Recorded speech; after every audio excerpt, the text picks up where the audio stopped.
आज का हमारा टॉपिक है linear momentum of a system of particles.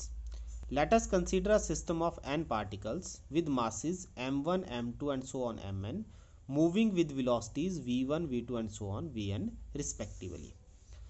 The linear momentum of first particle का लीनियर मोमेंटम क्या होगा m1 v1, दूसरे पार्टिकल का क्या होगा m2 v2 and so on. इस तरह से आप हर एक पार्टिकल का लीनियर मोमेंटम निकाल सकते हो। तो टोटल लीनियर मोमेंटम हमारे पास क्या आता है, it is a vector sum p vector is equal to p1 plus p2 and so on pn। p1 कितना है m1 v1 और p2 कितना है m2 v2 and so on mn vn। तो ये आगे आपके इंडिविजुअल पार्टिकल का मतलब आपका अलग अलग से लीनियर मोमेंटम, और इसको हम ऐड कर देते हैं तो हमें total linear momentum of the system मिल जाता है। अगर हम मान लेते हैं कि टोटल मास आपके सिस्टम का है कैपिटल M, ठीक है, और जो v है, v वेक्टर इसमें रिप्रेजेंट कर रहा है वेलोसिटी ऑफ सेंटर ऑफ मास। जो आपके पूरी बॉडी का सेंटर ऑफ मास है वो v वेक्टर की स्पीड से मूव कर रहा है। तो आपका जो सेंटर ऑफ मास का लीनियर मोमेंटम है या टोटल सिस्टम का लीनियर मोमेंटम है in the form of centre of मास, वो आ जाएगा m इंटू वी वेक्टर। तो मैंने आपको बताया था कि जो अलग अलग से इंडिविजुअल पार्टिकल जो काम करके देते हैं वही काम आपको सारा का सारा कौन करके देता है, centre of mass.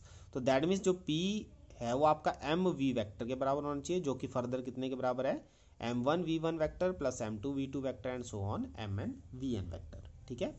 Hence the total linear momentum of a system of particles is equal to the product of the total mass of the system and the velocity of its centre of mass.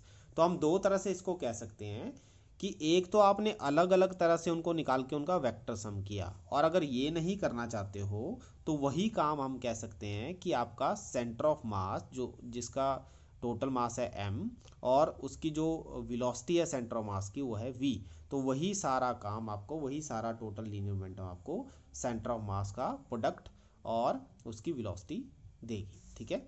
तो that means आप simple अगर centre of मास को की velocity को total mass से multiply कर देते हो तो आपको total linear momentum of the system मिल जाता है, ना कि आप इसके लिए आपको अलग अलग से इंडिविजुअल का मास और वेलोसिटी निकालने की ज़रूरत है, ठीक है।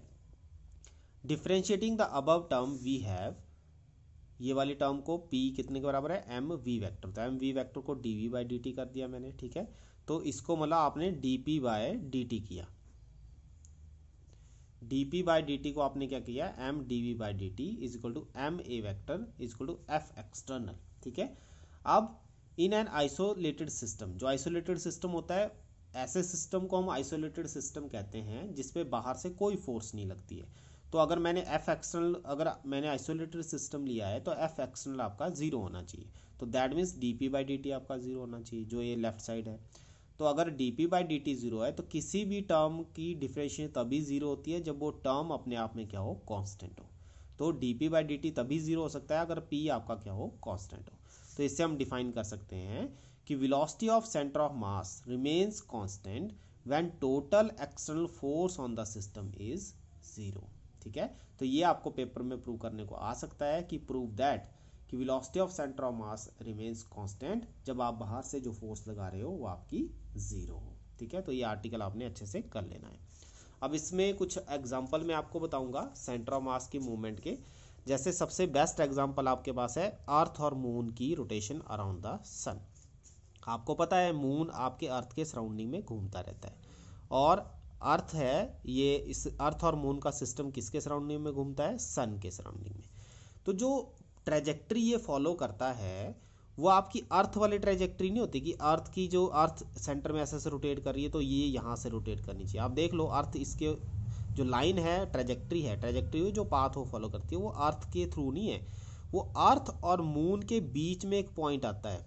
अब ये कौन सा पॉइंट है, ये है वो सेंटर ऑफ मास।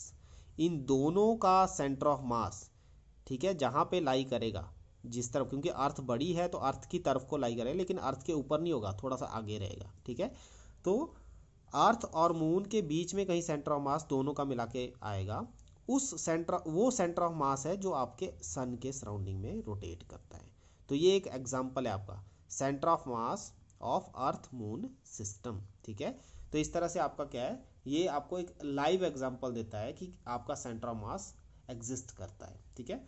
उसके बाद एक और बात इन्होंने कही कि जैसे आप कोई रॉकेट प्रोपल्शन करते हो, जैसे आपने देखा होगा आपकी दिवाली पे, अब दिवाली आएगी तो हम क्रैकर्स का यूज़ करते हैं या हम रॉकेट का यूज़ करते हैं। तो रॉकेट जब आपका एयर में जाता है और आपको पता है थोड़ी देर बाद वो ब्लास्ट हो जाता है, ठीक है, उसमें आपने देखा होगा, इसीलिए आप उसको ऊपर भेजते हो। तो जब वो ब्लास्ट होता है तो ब्लास्ट होने के बाद जो उसकी ट्रेजेक्ट्री रहती है उसके सेंटर ऑफ मास की, बाकी जो और पार्टिकल होते हैं इधर उधर बिखर जाएंगे, लेकिन जो उसका सेंटर ऑफ मास है वो अपनी ट्रेजेक्ट्री को पूरा फॉलो करता है और पैराबोलिक पाथ बनाता हुआ ही नीचे गिर जाता है। तो ये भी एक एग्जांपल है कि हम सेंटर ऑफ मास को इसमें स्टडी कर सकते हैं, ठीक है। तो इस तरह आपके पास और भी एग्जांपल है बुक में, या आप स्टडी कर लेना, और अगर आपको कोई डाउट होगा तो मुझसे पूछ लेना। तो ये आपकी इसको हम बोलते हैं practical application of centre of mass.